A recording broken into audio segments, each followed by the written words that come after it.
उसके बाद बहुत ही इंपॉर्टेंट टॉपिक हमारे पास है, that is the reduction of chromium +6। हमने डिस्कस किया है क्रोमियम की 3 ऑक्सीडेशन स्टेट्स होती हैं, +6, +3 एंड +2।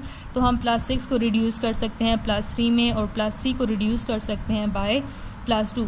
रिडक्शन का आपको पता है, रिडक्शन में क्या होता है, गेन ऑफ इलेक्ट्रॉन। तो ये जो प्रोसेस हम करेंगे इसमें हमने जिंक यूज़ करना है और हम क्या यूज़ करेंगे, एसिड। जिंक को हम क्यों यूज़ करें, क्योंकि हमने कहा हमने रिडक्शन करनी है, यहाँ पे क्रोमियम +6 इलेक्ट्रॉन्स गेन करेगा। तो इलेक्ट्रॉन्स कहाँ से आएंगे, तो जो हमने कहा जिंक यूज़ करेंगे, तो जिंक क्या होगा, it will be used as source of electron. ठीक है, ये इलेक्ट्रॉन लॉस करेगा जिसको किसने गेन कर लेना है, क्रोमियम +6 ने। जिंक किस तरह से इलेक्ट्रॉन लॉस करता है, एक अगर जिंक एटम हो तो ये जब आयनाइज होता है तो ये हमें ऑक्सीडेशन जब इसकी होती है तो ये Zn+2 आयन में कन्वर्ट होता है और इसमें से कितने इलेक्ट्रॉन लॉस हो जाते हैं, 2 इलेक्ट्रॉन्स। ये स्टेप आपने याद रखना है दैट एक जिंक होगा तो वो Zn+2 में कन्वर्ट होगा और टोटल लॉस ऑफ इलेक्ट्रॉन कितना होगा, 2 इलेक्ट्रॉन्स। ओके, अब मैकेनिज्म देख लेते हैं किस तरह से रिडक्शन होगी। Cr+6 है, ठीक है, हमने क्या कहा, एसिडिक मीडियम हम यूज़ करेंगे। तो एसिडिक मीडियम के लिए हम क्या रिप्रेजेंट करते हैं, H+ और जिंक हम यूज़ करेंगे। अब क्रोमियम +6 से किस में जा रहा है, +3 में। तो एक क्रोमियम को कितने इलेक्ट्रॉन्स चाहिए हैं, 3 इलेक्ट्रॉन, लेकिन जिंक एक टाइम में कितने इलेक्ट्रॉन्स प्रोवाइड करता है, ओनली 2 इलेक्ट्रॉन्स। तो हम क्या कर लेते हैं, यहाँ पे अगर हम लिख दें इस जगह पे 2 क्रोमियम, ठीक है, 2r+6 अगर हम लिखेंगे तो अब 2 क्रोमियम हो गए, एक क्रोमियम को 3 इलेक्ट्रॉन चाहिए हैं तो 2 क्रोमियम को कितने चाहिए होंगे, 6। ठीक है, और यहाँ पे हम क्या लिख दें, 3 लिख दें, बैलेंसिंग हम कर रहे हैं। 3 लिखेंगे तो एक जिंक 2 इलेक्ट्रॉन्स देता है, 3 जिंक होंगे तो कितने इलेक्ट्रॉन्स हमें मिल जाएंगे, 6 इलेक्ट्रॉन्स।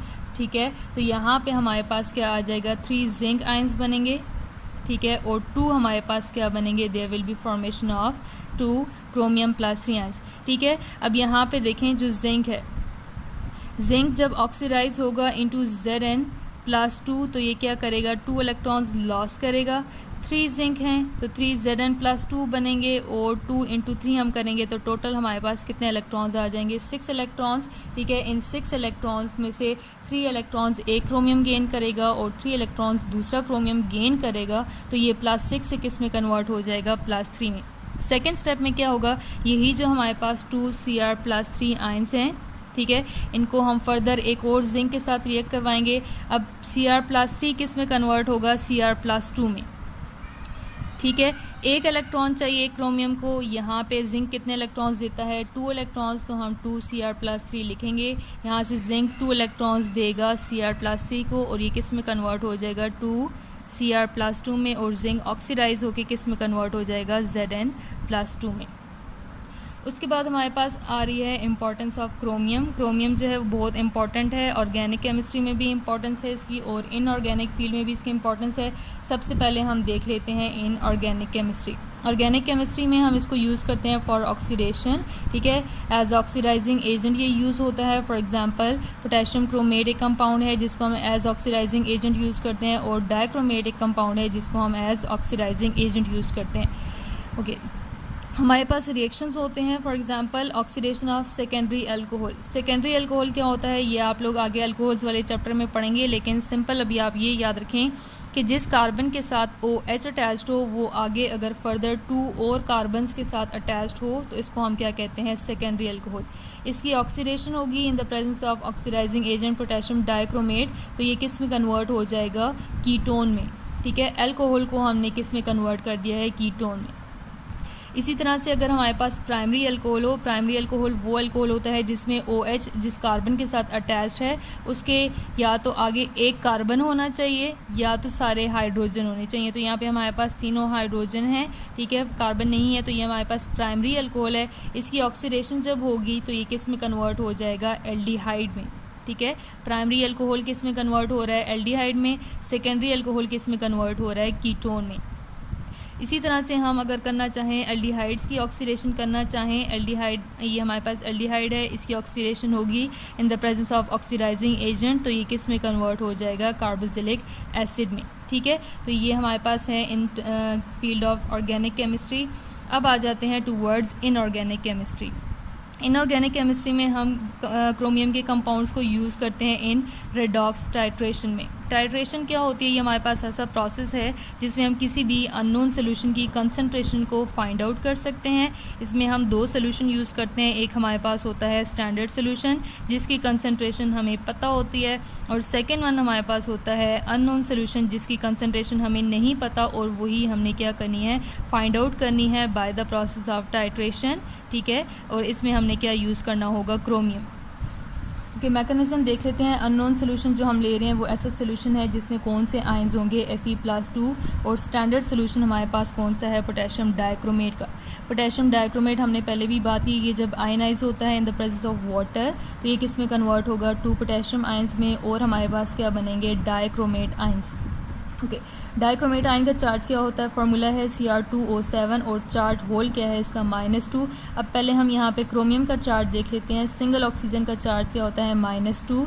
7 ऑक्सीजन का चार्ज क्या होगा, -14। आंसर किसके इक्वल आना चाहिए है, -2 के इक्वल। तो यहाँ पे हमारे पास क्रोमियम का जो चार्ज है वो कितना होगा, इट विल बी +12।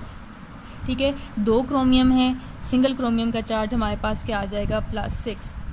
अब यहाँ पे यही जो हमारे पास है पोटेशियम डाइक्रोमेट आयंस, ठीक है, ये एसिडिक कंडीशन में रिएक्ट करेंगे। एसिडिक कंडीशन के लिए हमने क्या लिखा है, H+, और यहाँ पे इलेक्ट्रॉन्स यूज़ होंगे। ठीक है, क्योंकि रिडक्शन है, रेडॉक्स टाइट्रेशन में हमारे पास क्रोमियम की रिडक्शन होगी। Cr यहाँ पे इसकी ऑक्सीडेशन स्टेट है +6 से ये रिड्यूस होके किस में कन्वर्ट होगा, +3 में। अब यहाँ पे +3 में जब ये कन्वर्ट हुआ है, एक क्रोमियम है, एक क्रोमियम को कितने इलेक्ट्रॉन्स चाहिए हैं, 3 इलेक्ट्रॉन्स। 2 क्रोमियम होंगे तो इनको कितने इलेक्ट्रॉन्स चाहिए होंगे, 6 इलेक्ट्रॉन्स। तो यहाँ पे हम क्या लिख लेते हैं, 6 इलेक्ट्रॉन्स। ठीक है, ओके, यहाँ पे देखें हमारे पास 7 ऑक्सीजन है, लेकिन यहाँ पे प्रोडक्ट साइड पे हमारे पास कितने ऑक्सीजन है, देयर इज़ ओनली 1 ऑक्सीजन। तो अगर हम यहाँ पे भी वाटर के साथ 7 लिख देंगे तो ऑक्सीजन बैलेंस हो जाएंगे। हाइड्रोजन को देख लेते हैं, 7 × 2 कितने होंगे, 14। इट मीन्स यहाँ पे ये जो H+ है इसके साथ हमें क्या लिखना चाहिए, 14। अब ये जो हमने कहा कि इसने 6 इलेक्ट्रॉन्स गेन किए हैं क्रोमियम ने, तो ये 6 इलेक्ट्रॉन्स इसके पास कहाँ से आए हैं, फ्रॉम अननोन सोल्यूशन जिसमें कौन से आयंस प्रेजेंट हैं, Fe+2। As we know Fe+2 जब ये कन्वर्ट होता है Fe+3 में तो ये कितने इलेक्ट्रॉन्स को लॉस करता है, 1 इलेक्ट्रॉन को। लेकिन हमें कितने इलेक्ट्रॉन्स चाहिए हैं, 6 इलेक्ट्रॉन्स। इट मीन्स हमें यहाँ पे 6 Fe2 आयंस चाहिए होंगे जो कन्वर्ट होंगे 6 Fe+3 आयंस में, और टोटल लॉस ऑफ इलेक्ट्रॉन कितना होगा, 6 इलेक्ट्रॉन्स, जिसको कौन गेन कर लेगा, क्रोमियम। तो मोलर रेशो हमारे पास कौन सी बनेगी, 1:6।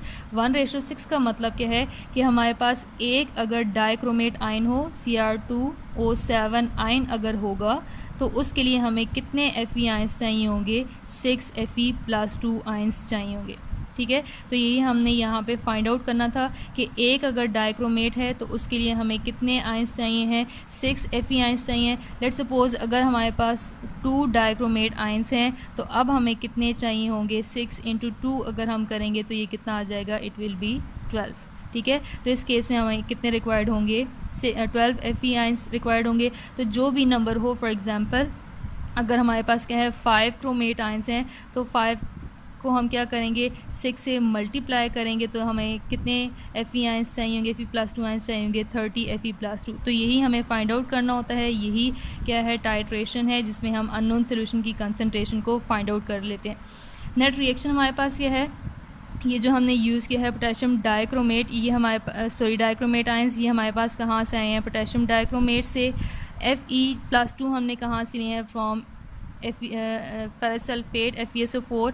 एसिडिक मीडियम हम यूज़ करेंगे तो उसके लिए हमने क्या लिया है, यहाँ पे H2SO4। ये आगे कन्वर्ट होगा into potassium sulphate, chromium sulphate, iron sulphate and water. ठीक है, ये जो ऊपर जितना मैकेनिज़्म है ये उस सब का क्या है, नेट रिएक्शन है। Thank you.